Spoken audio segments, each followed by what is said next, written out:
following program is a production of Hōʻike Kauaʻi Community Media. But before we get into that, don't forget to put the prompter where you can read it.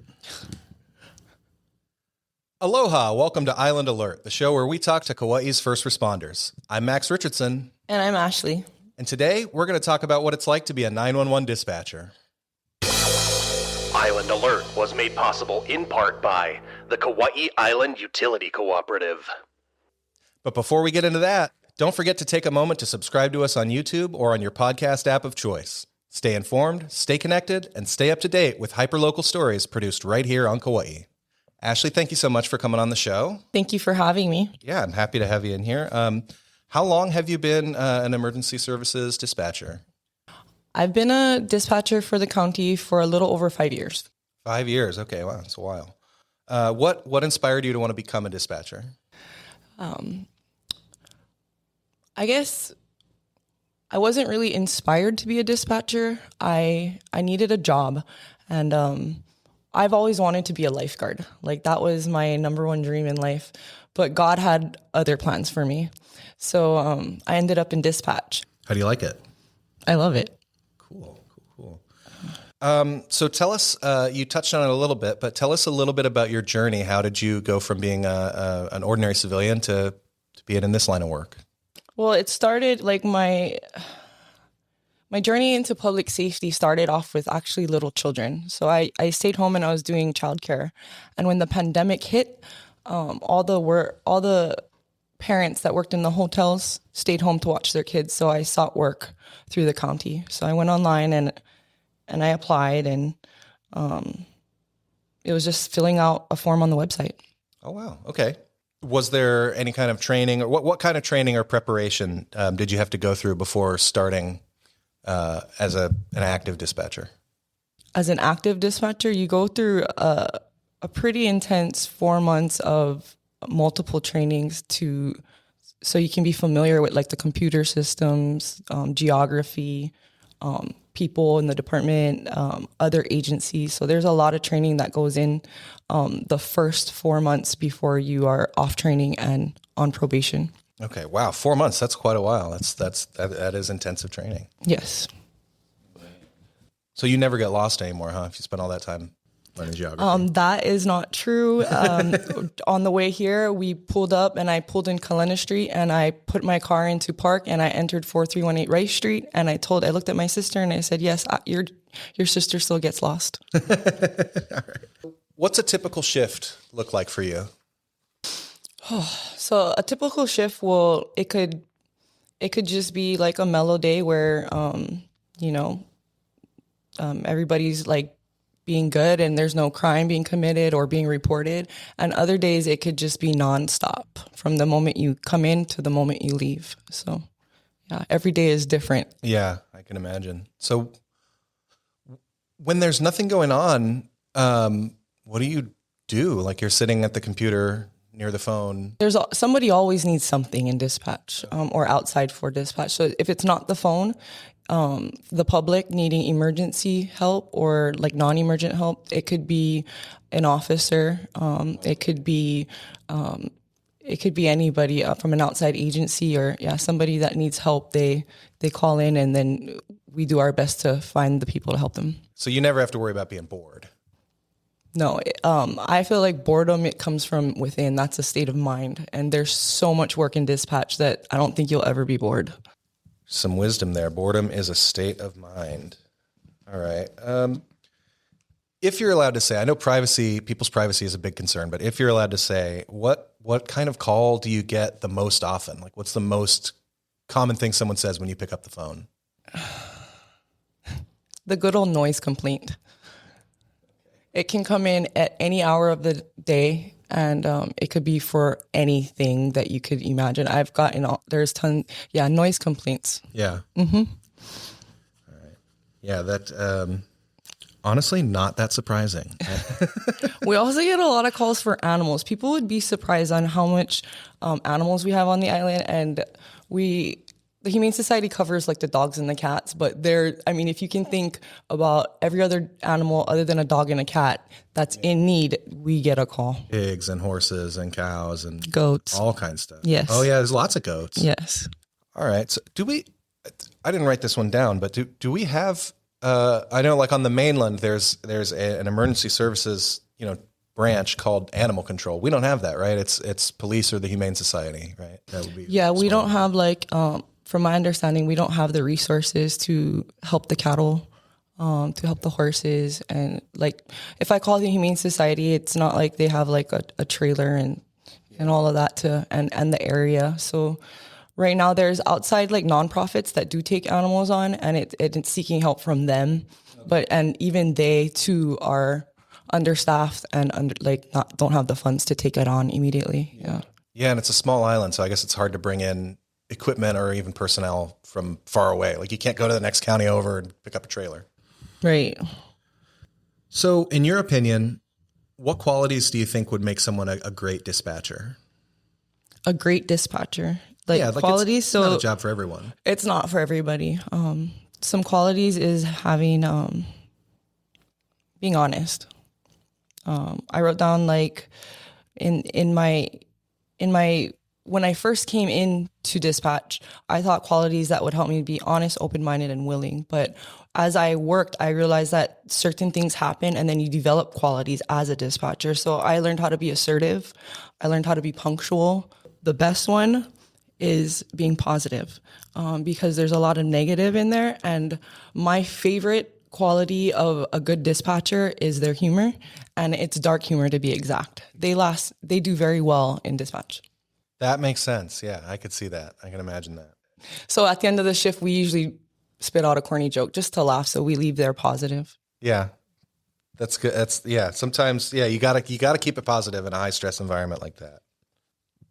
All right. So kind of in that same vein, what's some advice that you would give to someone who's thinking about applying to become a dispatcher? Don't think about it. Just do it. Open your computer, click on the website, and apply. That's what I did. I didn't think too much about it. I gave it a year. And if I liked it, I was going to give it another year, and so on. So it's been 5 of those years. Yeah, great. All right. So I'm sure there's a lot of different ways you can answer this question. You can be as verbose as you want. What is something that most people don't realize about dispatch work that you wish they did realize? Emergency services dispatchers are considered secretaries. So we're clerical workers, and we're classified in that union. And a lot of people don't know that. I've talked to a lot of secretaries and receptionists. I have yet to meet one that gives out CPR instructions over the phone or Narcan instructions or anything like that. So a lot of people don't know that we are in a class that we do not belong anymore. At one point we did belong there, but now we belong in our own, where we are compensated fairly. So a lot of people in the public don't know that dispatchers are considered clerical workers and not first responders at this time. Seems kind of like a miscategorization to me. Yeah. Yeah. Can you share with us what's some of the most important info that you're going to need to get from a caller in an emergency? When a call comes through, the most important thing is the location, because I can't send help unless I know where it is. I can deal with everything else in the middle of getting there, but for the most part, the most important part is the location. It all depends on the type of call. If it's a domestic call, it's who's involved. Are there children present? And where's the weapons? Where's the other party? Is they separated? Is there somebody else, there? Can you lock yourself in a room? It's just getting people safe until the police arrive. And then for medicals, it would be like the call comes in, I'm getting the location, how old they are, and what is the main thing wrong with them. And I immediately sending help within 2 minutes. Everybody's getting help within 2 minutes if it's an emergency. Okay. All right. Great. Yeah, that makes sense. You can't send them help if you don't know where to send the help. Right. So on a medical call, you're getting patient demographic info, right? Age and complaint and stuff like that. How much do you have a database where you can plug in that info and it gives you instructions, or do you how much medical knowledge do you just have I don't have much medical knowledge other than the ones that I acquired through listening and to the public, to the other medics. But for the most part, I just get what's wrong with them. And there is computer aided systems there where I can click on, because sometimes when it's loud or there's something happening where you can't get somebody's attention over the phone, I tend to use the system to use words that'll help them understand me. Like, I try to get their name, because getting their name makes it more personable. And then when they're crazy and I say their name, they focus on what I'm saying. Yeah, that's smart. You're a pretty good TV host. That's a good segue into the next question. What?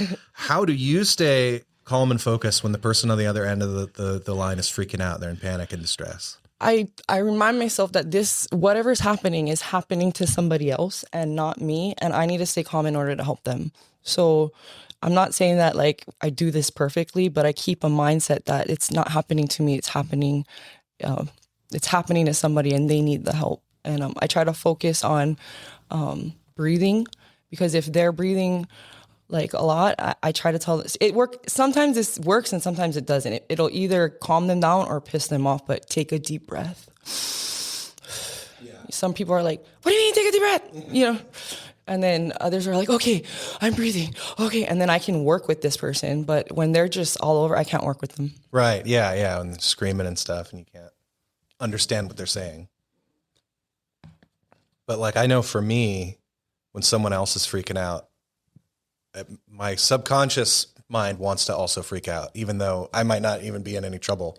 But I just like see someone else screaming. I'm like, oh my God, something's wrong. So, all right. So walk us through what happens from the moment your phone rings to the moment you hang up. I can give you like the series of events that happen, but I can't clearly like just give you an exact call. But so the phone will ring. I guess the best way to actually is come in, sit next to the dispatch, put a headset on, and you'll see all the multitasking that is done. But it's a lot. It's almost too much to explain in just one sitting. Am I allowed to do that? Yes. If you want to come in to dispatch, you just make contact with the police department, the communications section, and they'll set up a date and time. And you can come in, and you're more than welcome to sit down. That'd be great. I'm sure they would not let me bring a camera. Oh, I can bring a camera. Okay. Yeah. Well, let's set that up. That sounds great. So, but to tide folks over until we get a chance to do that, can you just like, so the phone will the ring, basic checklist, and we'll go, quiet police, how can I help you? Like, my da-da-da-da-da-da. And then, okay, where do you live? And then they give you your address, your name, and I don't want to, why do I have to give you my name? And then you just skip that, anonymous or whatever. And then you get the complaint, and it's like, I left my stuff at my friend's house and he's not giving it back. And then I'm like, oh, like we classified as a civil. And then it's dispatched, like it's handed over to another person that dispatches it over the air. So someone takes the call, someone dispatches it over the police radio. Yeah. And then for the medicals, there's a whole nother system that's used, because you have to understand where these fire stations are, where these medics are stationed, and who's in charge of where and who's in charge of where when they're not there. Because our island is small and sometimes it does get busy, especially in the summer. So it's pretty much answering the phone, 911, where is your emergency? Getting that chief complaint, age, and first the address. And then from the moment they say chest pains, I say, please hold, I'm going to be talking to fire and medics. And I'm using that radio system, and I'm talking to fire and I'm talking to medics.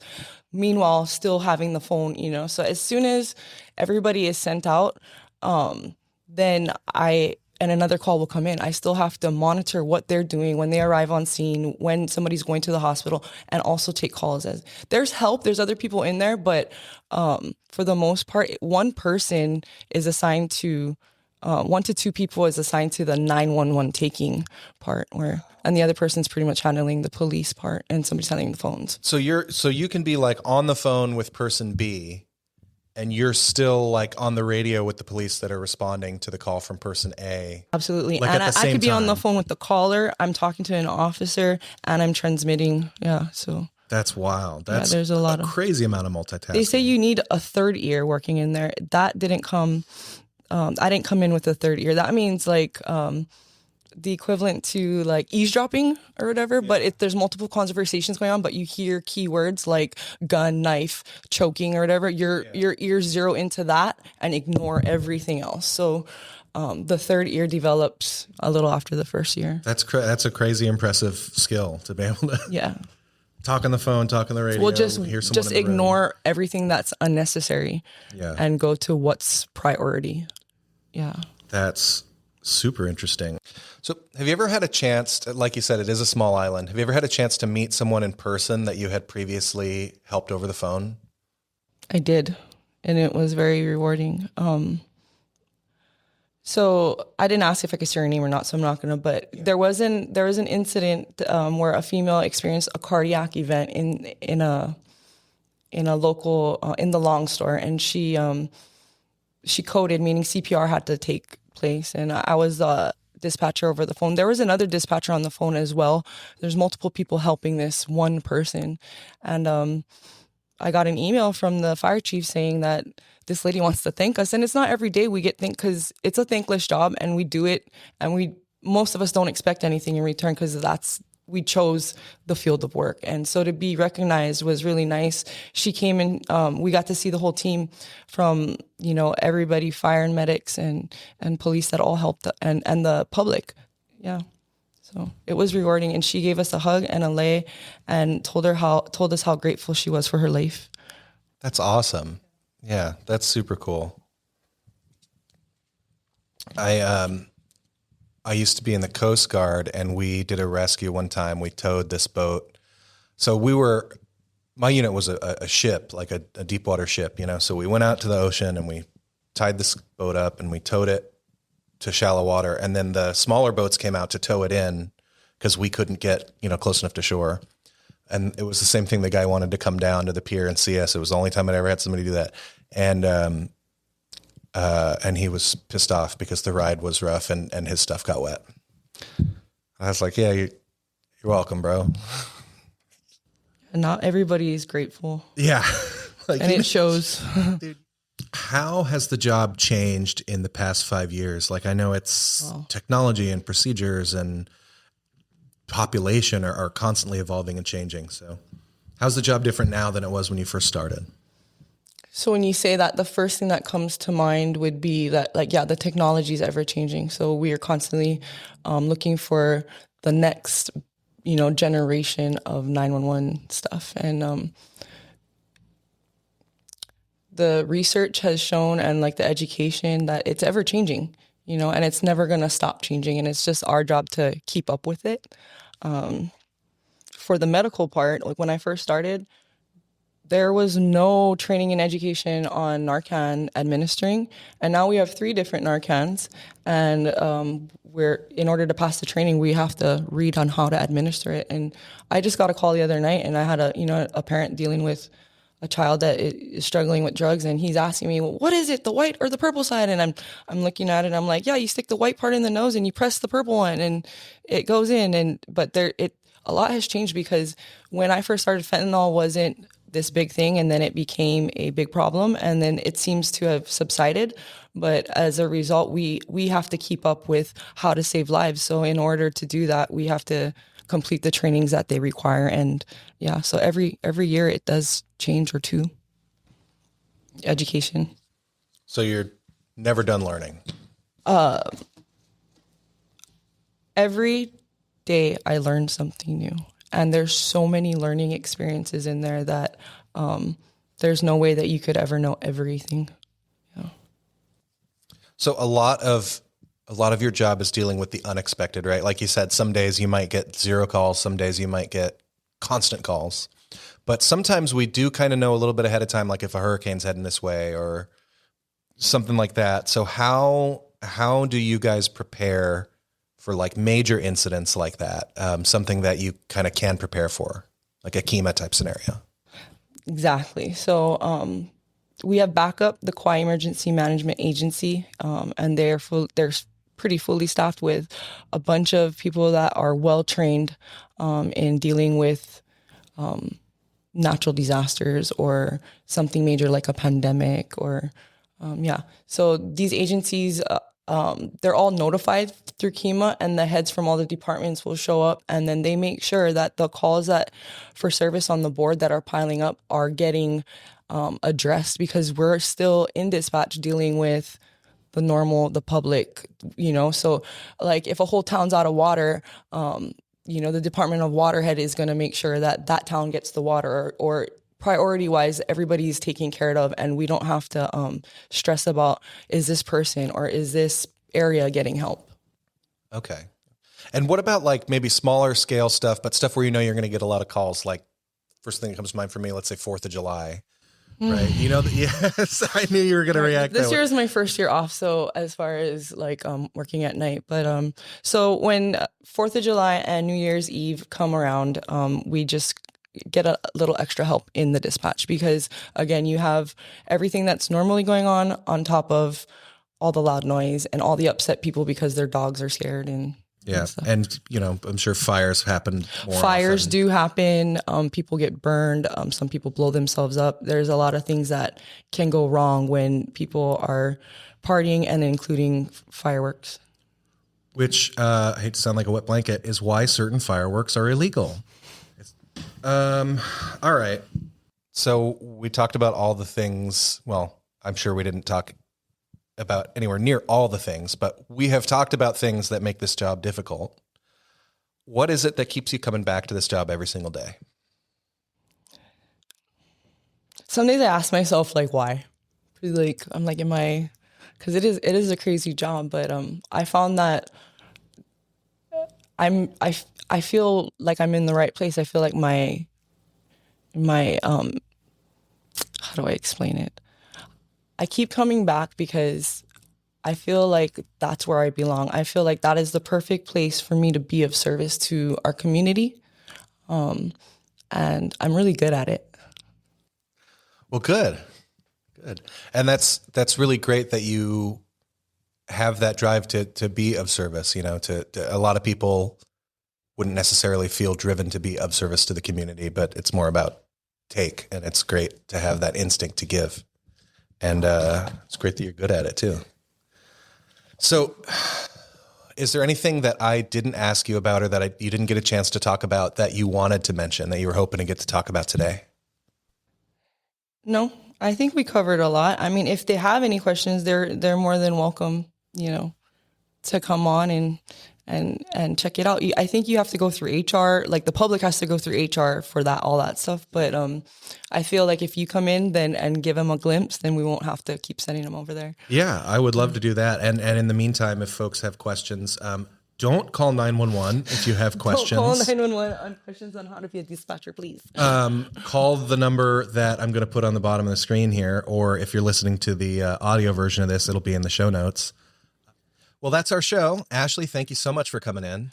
I appreciate it. Thanks for having me.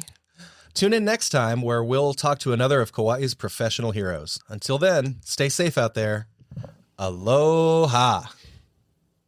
Hōʻike Kauaʻi Community Media's president and CEO is Allegra Gaines. Administrative assistant, Leiko Someda. Production and education services by Roger Olson. Production and IT services by Max Richardson. News and events producer, Trisha Allen. County producer and social media manager, Olivia Franco.